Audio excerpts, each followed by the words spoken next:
Hi guys, welcome back to my channel. இன்னைக்கு ஒரு சூப்பரான இன்னைக்கு ஒரு சுமாரான இடத்துக்கு போய் சாப்பிட போகிறோம். ஸோ வீட்டுக்குள்ளார போகிறதுக்கு முன்னாடி நம்ம சேனலில் நிறைய பேர் ஃபாலோ பண்ணாமல் பார்த்துட்டு இருக்கீங்க. ஸோ அந்த ஃபாலோ பட்டன் நம்ம கேட்டிங்கன்னா நீங்களும் ஹாப்பி, நானும் ஹாப்பி. ஸோ சாப்பிட போகலாமா?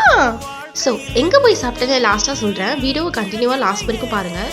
ஸோ நம்ம ஃபஸ்ட்டு என்ன ஆர்டர் பண்ணியிருந்தோம்னா சிக்கன் பிரியாணி தான் ஆர்டர் பண்ணியிருந்தோம். ஸோ சிக்கன் பிரியாணி வந்து நல்லா தான் இருந்துச்சு. ஆனால் பீசஸ்லாம் கொஞ்சம் கம்மியாக போட்டிருந்தாங்க. இன்னும் கொஞ்சம் போட்டிருந்தா நல்லா இருந்திருக்கும். பீசஸ்லாம் ஒரு 2 பீஸ் தான் போட்டிருந்தாங்க. அதுவுமே ரொம்ப சின்னதாக இருந்துச்சு. ஸோ அது மட்டும்தான் லைட்டாக மன வருத்தமாக இருந்துச்சு. மற்றபடி டேஸ்ட்லாம் ஓகே தான். நெக்ஸ்ட்டு நாங்கள் என்ன ஆர்டர் பண்ணியிருந்தோன்னா பரோட்டாவும் சிக்கன் கறியும் ஆர்டர் பண்ணியிருந்தோம். ஆக்சுவலி நாங்கள் பரோட்டா தனியாக சிக்கன் கறி தனியாக வாங்குறதுக்கு ரெண்டுமே சேர்த்தே வாங்கியிருக்கலாம். சிக்கன் கறி டிஃப்ரெண்ட்டாக இருக்கும் அப்படின்றதுக்காக நாங்கள் மார்னிங்லேருந்து சாப்பிட்லையா, ஸோ அதனால் ஓகே டிஃப்ரெண்ட்டாக ஆர்டர் பண்ணுவோம்னு நினச்சிட்டு ஆர்டர் பண்ணோம். ஆனால் வந்து 150 அந்த சிக்கன் கறி, ஆஃப் சிக்கன் கறின்னு சொன்னாங்க.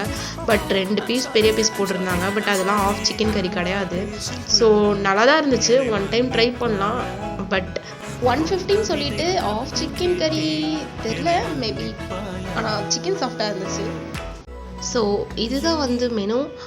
நிறைய மெனூஸ் இருந்துச்சு அங்கே. ஆனால் நாங்கள் இது 2 முறை தான் ஆர்டர் பண்ணோம். ஸோ அப்படி நம்ம எங்கே போயிருந்தோம் அப்படின்னா, ஸோ எக்ஸாக்டாக வந்து சென்னை பார்க் ஸ்டேஷனுக்கு கொஞ்சம் முன்னாடி வந்து நடந்து வந்தீங்க அப்படின்னா வந்துட்டு ஆல்ஃபா ஹோட்டல் அப்படின்னு ஒன்று இருக்கும். அந்த ஹோட்டலில் தான் நம்ம இன்றைக்கி சாப்பிட்ருக்கோம். ஸோ யாராவது ட்ரெயினில் ட்ராவல் பண்ணிட்டு வரீங்க அப்படின்னா, ட்ரெயினில் சாப்பாடு நல்லா இருக்காது, நம்ம இங்கே சாப்பிட்லாம் அப்படின்னு நினச்சிங்கன்னா இந்த ஹோட்டல் கண்டிப்பாக ட்ரை பண்ணி பார்க்கலாம். ஸோ தேங்க்யூ ஃபார் வாட்சிங் காய்ஸ். Bye guys.